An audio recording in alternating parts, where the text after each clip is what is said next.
राष्ट्रिय स्वतन्त्र पार्टीले किसान मजदुरको काम गर्दैन। राष्ट्रिय स्वतन्त्र पार्टीले पुँजीवाद लान्छ घन्टीले पाउने 10,000 हो। त्यसमा नि कस्तो भयो भने हाम्रै क्षेत्रको मान्छे उठाएको भए त्यो हजुरको 100 मा 100 10,000 आउँथ्यो। त्यसलाई त्योभन्दा माथि मैले देखाएको छैन भोट। किन म आज धेरै गाउँ डुलिरहेको छु, धेरै जनता रोइरहेछन्। तपाईँ जस्तो मान्छेको चाहिँ हामी के गर्ने? रासपा हामी बसेर के अस्तित्व छ? आज रासपाले गरिब पिछडिएको किसान मजदुरलाई हेर्नेवाला छैन। म ठोकेर दिन्छु यो। र जुन पुरानो पार्टीको हो त्यही पार्टीको सरदरमा गइसक्यो भनेदेखि मैले के जोड्न खोजेँ भन्दा राष्ट्रिय स्वतन्त्र पार्टीले किसान मजदुरको काम गर्दैन। अर्को कुरा, राष्ट्रिय स्वतन्त्र पार्टीले पुँजीवाद लान्छ। यो मजदुर किसान पिछडिएका दलितलाई हेर्दैन, यो निश्चित छ। जब मैले तपाईसँग एउटा क्वेसन गरेँ कि तपाईहरु सर्वहारा नेतृत्व गर्ने भन्नुभयो, भुइँ मान्छे भन्नुभयो, तपाईहरु हरेक कुराको चाहिँ पोइन्ट बोल्दै जानुभयो, तर आज खोइ त जनताले के पाउँछ त? अब म र कुलमान 1 घण्टा 2 बजेबाट 3 बजेसम्म दुईजना यस्तै गरी टकिङ गरेको। हामीले टकिङ गर्दै जाँदा उहाँले मलाई 10 वटा क्वेसन उहाँले सोध्नुभयो, मैले 8 वटा क्वेसन सोधेँ।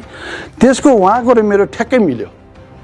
उहाँले भन्नुभयो, अधिकारीजी भोलि तपाईले जसरी रासपा बनाउनु भयो तपाईको क्षेत्रमा त्यसरी भोलि गएर उज्यालो नेपालको लागि जनताले तपाईलाई साथ दियो भने म तपाईलाई अहिले जुन तपाईको आँखाबाट आँसु आयो त्यसको चाहिँ म पुरा तपाईलाई निर्भर गर्छु कि यो पुँजीवाद म लाग्दिन। मैले जनताको काम गर्ने नेता बनाएर तपाईलाई लान्छु। त्यही भएर म लाग्यो उज्यालो नेपालमा। माहौल हेर्दा जुन मैले बनाएको साथीहरुमा 23,000 मा अहिले 10,000 मा झरेको छ। घन्टीले पाउने 10,000 हो। त्यसमा नि कस्तो भयो भने हाम्रै क्षेत्रको मान्छे उठाएको भए त्यो हजुरको 100 मा 100 10,000 आउँथ्यो। त्यसलाई तर ल्यायो 2 नम्बरको मान्छे। तर यहाँ 3 नम्बरको जनताले उसलाई चिनेको छैन। एउटा रविलाई चिन्यो भएर उसले भोट हाल्यो भने 10-12,000 भोट आउला। त्योभन्दा माथि मैले देखाएको छैन भोट। किन म आज धेरै गाउँ डुलिरहेको छु, धेरै जनता रोइरहेछन्। तपाईँ जस्तो मान्छेको चाहिँ हामी के गर्ने? रासपा हामी बसेर के अस्तित्व छ?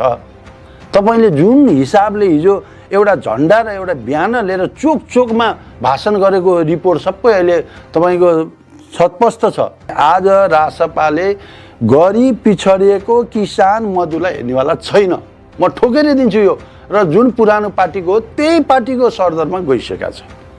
त्यसैले मैले नेपालमा धेरै नबोल्ने, धेरै कुराहरुको कसैको पनि नकाट्ने, इमानदारी सक्षम मान्छे मैले कुलमान नेपालमा भेटाएको छु। उहाँको पछि लागेको छु। तर